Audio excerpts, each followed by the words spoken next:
ओम शांति। 11 जुलाई की बाबा की मुरली। मीठे बच्चे, अंतर्मुखी बन पढ़ाई में तत्पर रहो, श्रीमत पर सदा चलते रहो तो तुम्हारी तकदीर बहुत ऊंच बन जाएंगी। यह समय है अपनी तकदीर बनाने का। प्रश्न: तुम बच्चों की ऊंची तकदीर कौन सी है जिसके आधार पर तुम सारे सृष्टि की तकदीर को जान लेते हो? उत्तर: स्वदर्शन चक्रधारी बनना, यह है सबसे ऊंचे ते ऊंची तकदीर। तुम ब्राह्मण अभी स्वदर्शन चक्रधारी बने हो, तुम अपनी भी तकदीर को जानते हो तो सारे सृष्टि की भी तकदीर को जानते हो। बाबा आए हैं तुम बच्चों की हीरे समान तकदीर बनाने।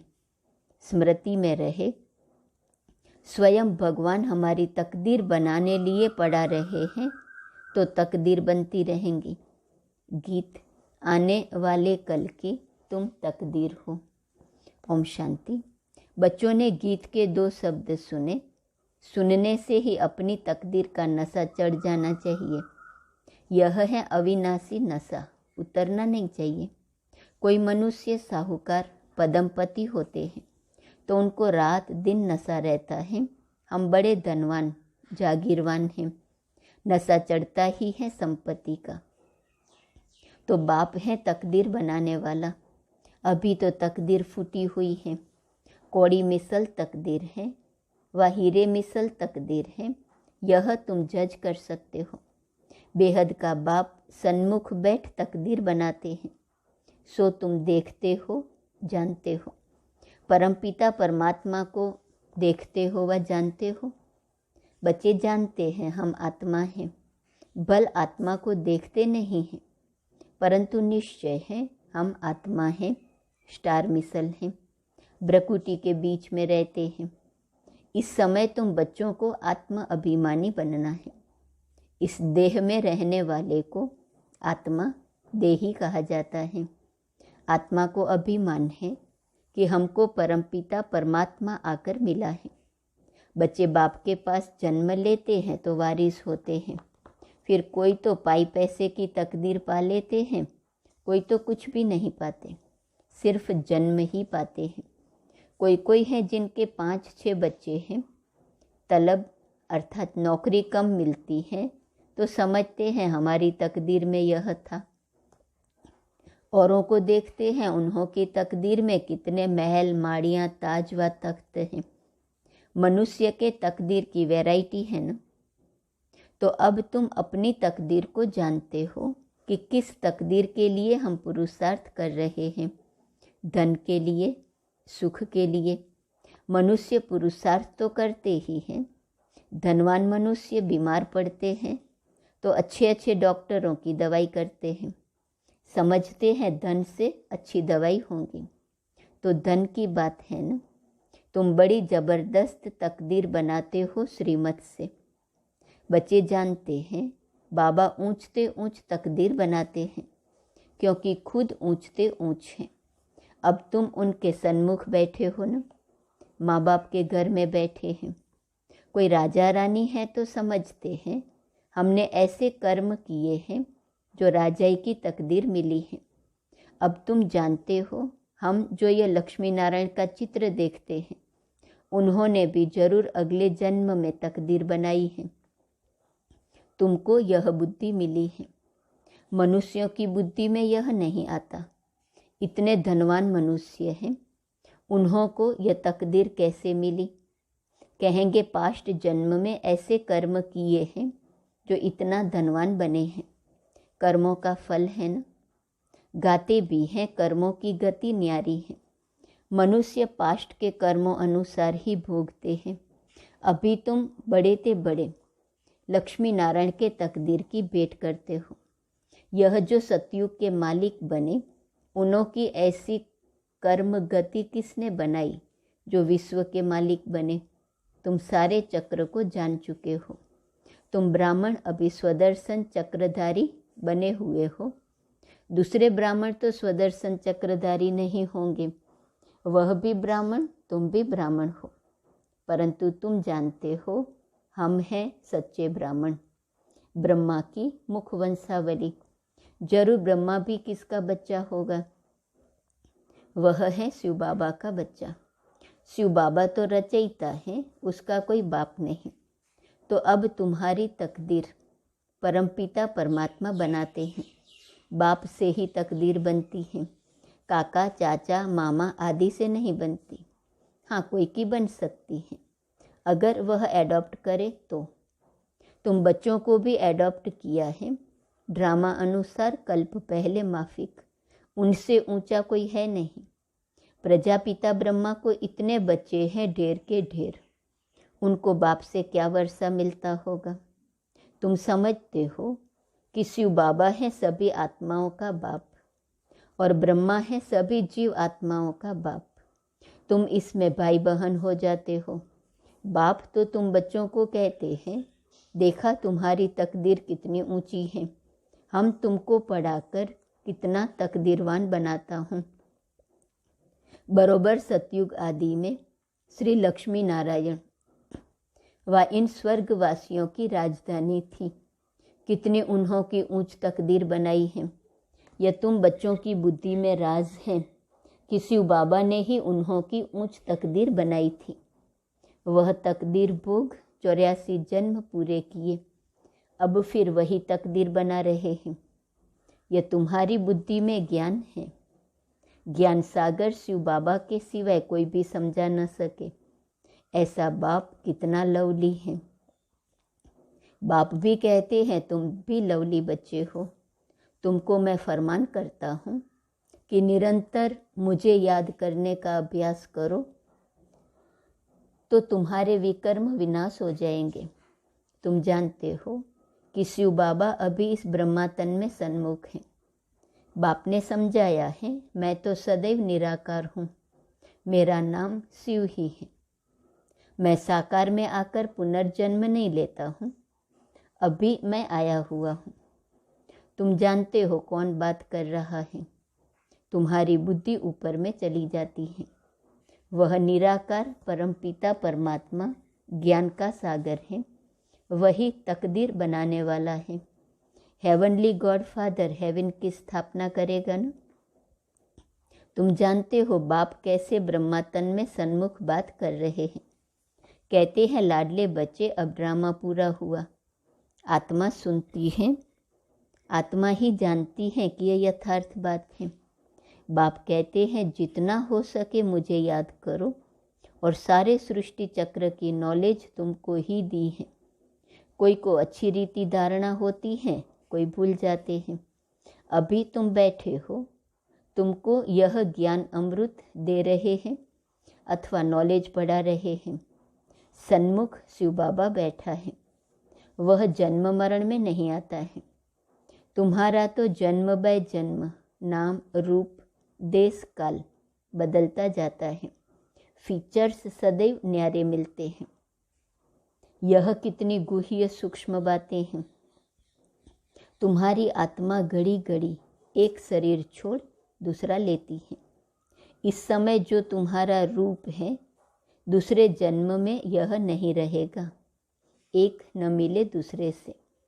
आत्मा एक शरीर छोड़ दूसरा लेती है तो उनकी एक्टिविटी, ख्यालात आदि सब बदल जाते हैं। आत्मा को कितना भिन्न भिन्न पार्ट बजाना पड़ता है। भिन्न नाम रूप देश काल एक्टिविटी से पार्ट बजाती है। एक्टिविटी भी बदलती रहती है, कभी राजा की, कभी रंक की। ऐसे नहीं कभी कुत्ता बिल्ली भी बनेंगे, नहीं। अभी तुम जानते हो हम भविष्य में प्रिंस प्रिंसेस बनने के लिए पुरुषार्थ करते हैं। मनुष्य से देवता बन रहे हैं। ये मम्मा बाबा भी पुरुषार्थ कर रहे हैं। फिर भविष्य में जाकर लक्ष्मी नारायण बनेंगे। हम भी जितना अपनी तकदीर बनाने लिए पुरुषार्थ करेंगे उतना बहुत सुख मिलेगा। कितनी जबरदस्त कमाई है। वह तो करके अल्पकाल सुख के लिए पढ़कर इस ही जन्म में बैरिस्टर आदि बनेंगे। दूसरे जन्म की बात ही नहीं। सो भी बने न भी बने, हो सकता है। तुम तो समझते हो कि हम भविष्य में स्वर्ग में जरूर जाएंगे, फिर वहाँ देवी देवता कहलाएंगे। यह कभी भूलना नहीं है कि बाप से हम स्वर्ग के ताउसी तख्त का वर्षा लेकर ही छोड़ेंगे, ऊंचते ऊंच बनकर ही दिखाएंगे। गॉडफादर पढ़ाते हैं, वह भी तो बुद्धि में आता है। हम अच्छी रीति पढ़कर 21 जन्म के लिए अपनी प्रारब्ध बनाते हैं। इस समय जितना पुरुषार्थ करेंगे उतना उच्च तकदीर बनाएंगे। वह तकदीर कल्प कल्प कायम रहेंगी। इसलिए इस समय तकदीर के लिए अच्छा पुरुषार्थ करना चाहिए। बड़ी भारी तकदीर है, बहुत सुख है। बल यहाँ कोई के पास करोड़ है, परंतु पाई का भी सुख नहीं है। वहाँ तो बिल्कुल शांति आराम से प्रारब्ध भोगेंगे। यहाँ तो कितनी आफतें आती रहती हैं। थोड़े टाइम में बहुत देवाला निकालेंगे, मरते जाएंगे। बल इंश्योर करते हैं, परंतु इंश्योर कंपनी भी क्या कर सकेंगी। हिरोशिमा का क्या हाल हुआ, कितने आदमी मरे। इंश्योर कंपनी ने भी देवाला मारा। यहाँ भी ऐसे ही होगा, सब खत्म हो जाएंगे। इंश्योरेंस वाले किसको पैसा देंगे, कौन एक दो का दीवा जलाएंगे। मनुष्यों में अंधविश्वास कितना है। बड़े आदमी का शो करते हैं, ऋषि मुनियों को उनसे भी बड़ा समझते हैं। बल रिलीजियन को नहीं मानते, परंतु सन्यासियों को नमन जरूर करते होंगे। साधुओं के आगे जाकर दंडवत प्रणाम करेंगे, साधु उनके आगे नहीं करेंगे, क्योंकि समझते हैं मैं ऊंच पवित्र हूँ। यह बाप तो कहते हैं, मेरे लाडले बच्चों, हम बच्चों को नमस्ते करते हैं। तुम तो हमारे सिर के मोर हो, तुम विश्व के मालिक बनेंगे, ब्रह्मांड के भी तुम मालिक हो। तुम डबल मालिक हो, मैं सिंगल सिर्फ ब्रह्मांड का मालिक हूँ। ऐसी बातें सिवाय बाप के कोई समझा न सके। तो बच्चे बाप को ऐसे बाप को कितना याद करना चाहिए, जिससे ऐसा वर्षा मिलता है। बाप कहते हैं, देखो कितने बच्चे यहाँ से होकर जाते हैं, फिर 6 मास में भी बाप को मुश्किल पत्र लिखते हैं। अरे प्राण दान देने वाले प्राणों से प्यारे बाप को पत्र नहीं लिखते। स्त्री पुरुष एक दो को चिट्ठी लिखते हैं तो कहते हैं प्राणेश्वर फलाना। वास्तव में वह कोई प्राणेश्वर तो है नहीं। प्राणेश्वर तो एक ही बाप है। सभी प्राणों का ईश्वर बाप एक है। वह कहते हैं प्राणेश्वर बच्चे, अर्थात प्राण बचाने वाले ईश्वर के बच्चे। बच्चे भी कहते हैं प्राणेश्वर बाबा, हमारे प्राण बचाने वाले बाबा। यहाँ से ही यह नाम निकला हुआ है। भारत में ही ऐसे प्राणेश्वर प्राणेश्वरी लिखते हैं, परंतु है नहीं। प्राणों का दान तो बाप ही देते हैं। बाप कहते हैं तुम मेरे बनते हो तो फिर तुमको कोई दुख दे नहीं सकते। आत्मा को ही दुख मिलता है। आत्मा फील करती है। बाप कितना प्यार से समझाते हैं। याद भी उनको करती हैं, महिमा करती हैं। मम्मा को भी कितना याद करते। जो बहुतों की अच्छी सर्विस करते हैं उनको कितना ऊंच मर्तबा मिलता है। फिर उनके बाद सेकंड नंबर में जो सर्विस में बाबा को फॉलो करते हैं। तुम्हें बहुत रहमदिल बनना है। जैसे बाबा ने हमको बनाया है, हम फिर औरों को बनावे। कितनी बड़ी प्रॉपर्टी की प्राप्ति है, स्वर्ग की राजधानी। वहाँ हम इतने साहूकार रहते हैं जो सोने हीरों के महल बनाएंगे। एक माया मच्छंदर का खेल भी दिखाते हैं। उसने देखा सोने की ईंटें पड़ी हैं, थोड़ी ले जाएं। तुम साक्षात्कार में स्वर्ग में हीरे जवाहरों के महल देखते हो, सोने की खानियाँ देखते हो, तो समझते हो थोड़ा ले जाएं। सूक्ष्म वतन में सोना नहीं मिलता, सोना वैकुंठ में रहता है। तुम जानते हो वहाँ खानियों से हम विमानों में जाकर सोना भरकर ले आएंगे। सोने की बड़ी बड़ी ईंटें भी होती हैं। अभी भी बड़ों बड़ों के पास सोना तो पड़ा है ना। भारत को सोना चांदी तो जरूर रखना है। सबके पास बड़ी बड़ी गुफाएं बनी हुई हैं, जहाँ कोई लूट फूट न सके, आग जला न सके, तो वह सब भविष्य में तुम्हारे हाथ आएगा। जिन एरोप्लेन आदि द्वारा अभी बॉम्ब आदि गिराते हैं विनाश के लिए, वही चीज़ें फिर सुख के लिए निमित्त बन जाएंगी। सतयुग में यह सब थी, फिर प्रायः लोप हो गई, अब फिर बनी है। तुम जानते हो कैसे खानियों से जाकर ले आते हैं। खानियाँ सब नई हो जाती हैं, अभी तो पुरानी हैं। तो ऐसी तकदीर बनाने वाले बाप से पूरी तकदीर लेनी चाहिए, इसमें गफलत नहीं करनी चाहिए। बाप और वर्षे को याद करो। बाप कहते हैं एक में मोह लगाओ, स्वर्ग को याद करो। अच्छा, मीठे मीठे सिकिलधे बच्चों प्रति माता पिता बाप दादा का याद, प्यार और गुड मॉर्निंग। रूहानी बाप की रूहानी बच्चों को नमस्ते। रूहानी बच्चों की रूहानी बाप को नमस्ते नमस्ते नमस्ते। धारणा के लिए मुख्य सार। पहली पॉइंट, अपनी उच्च तकदीर बनाने में गफलत नहीं करनी है। श्रीमत पर अच्छी रीति चल, पढ़ाई के आधार से उच्च तकदीर बनानी है। दूसरी पॉइंट, प्राणेश्वर बाप की याद में रह सबको प्राण दान देना है। सबके प्राण बचाने हैं, किसी को भी दुखी नहीं करना है। वरदान, मालिकपन की स्थिति में रह प्रकृति द्वारा सहयोग की माला पहनने वाले प्रकृति जीत भव। प्रकृति आप मालिकों का अब से आह्वान कर रही है। चारों ओर प्रकृति के तत्व हलचल करेंगे, लेकिन जहाँ आप प्रकृति के मालिक होंगे वहाँ प्रकृति दासी बन सेवा करेंगी। सिर्फ आप प्रकृति जीत बन जाओ तो प्रकृति सहयोग की माला पहनाएंगी। जहाँ आप प्रकृति जीत ब्राह्मणों का पांव होगा, स्थान होगा, वहाँ कोई भी नुकसान नहीं हो सकता। तूफान आएगा, धरनी हिलेगी, लेकिन बाहर सुली होंगी और यहाँ कांटा। सभी आपके तरफ स्थूल सूक्ष्म सहारा लेने के लिए भागेंगे। स्लोगन, अलौकिक सुख व मन रस का अनुभव करना है तो मन मनाभव की स्थिति में रहो।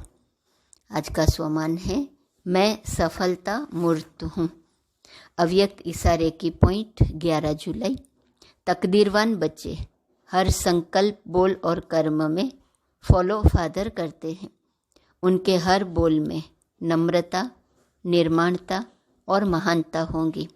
जो अपने को निमित्त समझते हैं उन्हों में महानता के साथ नम्रता अवश्य होगी। अगर नम्रता के बजाय महानता या महानता के बजाय नम्रता ज़्यादा है तो भी सफलता मूर्त नहीं बनेंगे। ओम शांति।